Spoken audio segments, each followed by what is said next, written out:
Hey YouTube, SlingBlade98 here. This video is going to have 3 set topics, and the first one I would like to get into is William Regal as Raw General Manager and King of the Ring.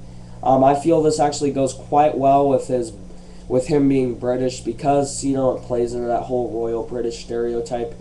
And because of this, it goes actually well with him, and it gives him another layer of character value. It pretty much brings him up to another level from just being another run-of-the-mill general manager like Estrada. So this works quite well with Regal, and I think he was the right candidate to win it, considering they just kind of threw that King of the Ring tournament together.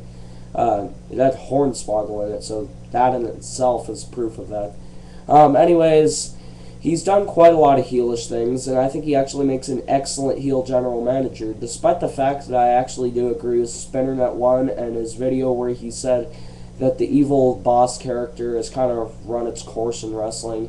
But this actually works well, and one of the plot devices they're doing is it makes me feel as if I'm just acting like I'm a casual fan and buying into WWE's crap.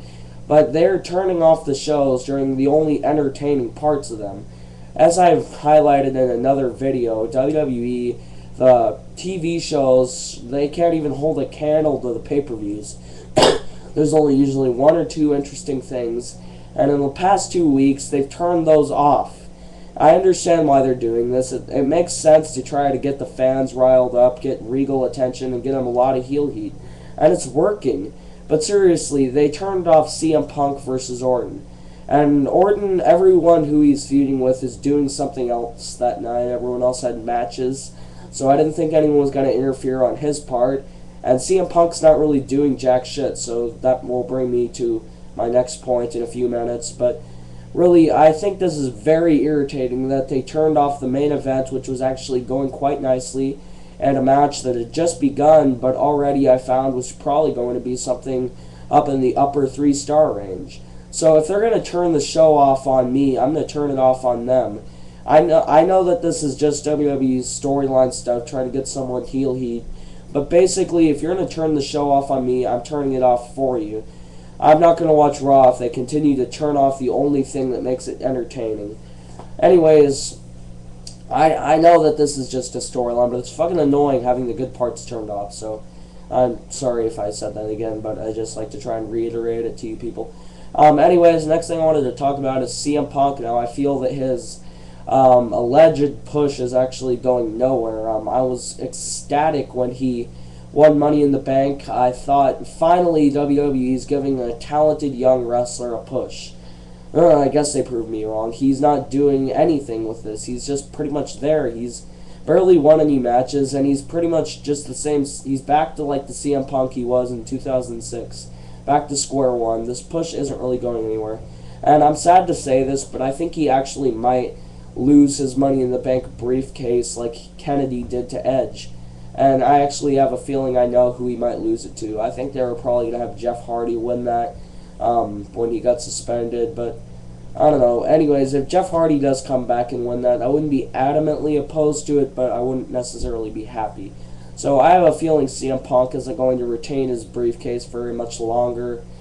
He is not doing anything with this. He's not really getting pushed up to the main event. It's like they started to push him, but they said, to hell with it. So CM Punk as Money in the Bank holder, not really going anywhere. I love Punk, but it's about time that he started doing something on the show. He's pretty much, I guess what they're doing with him now is he's in this tag team angle with Kane that's starting to happen. They've tagged together 2 or 3 times, and now they're having a match for the titles against Miz and Morrison, him and Kane, at Judgment Day. Anyways, I guess that might be something to fall back on, but if he does lose the briefcase in the meantime, I guess at least tag team title run with Kane, that'd be something interesting. So those are just a few of my thoughts on CM Punk and kind of how he's not really going any places. Next thing I wanted to talk about is actually quite a hot topic here on YouTube. It's the fact that multiple YouTube shooters have had their Backlash reviews taken down. I'm not trying to follow the trend by making videos on this. I think I might have actually been the first one this happened to. My video was taken down the night I put it up. And I thought this might have just been a fluke. I just kind of let it go. I just thought, hey, they make errors. There's millions of videos submitted probably every day, so I guess mine got taken down by mistake. But this has happened to pretty much, I think, like maybe 4 or 5 other guys, and it's all on Backlash reviews. This is not a coincidence.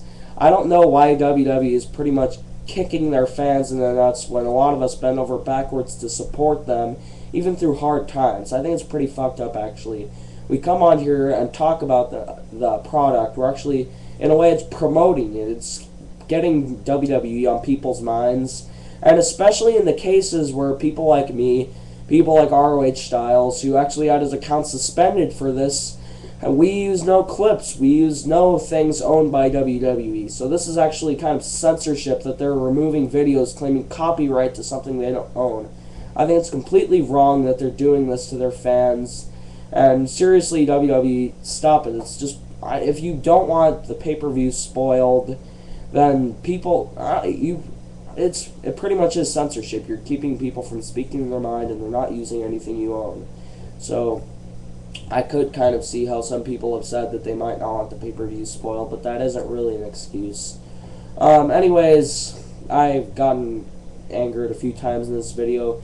I apologize for kind of losing my cool in that last segment, but I just think it's wrong that they would do that to people who support them so heavily. So these are my thoughts on Regal, Punk, and the copyright infringement stream of videos being taken down. So thank you for watching. Rate, comment, and subscribe if you will.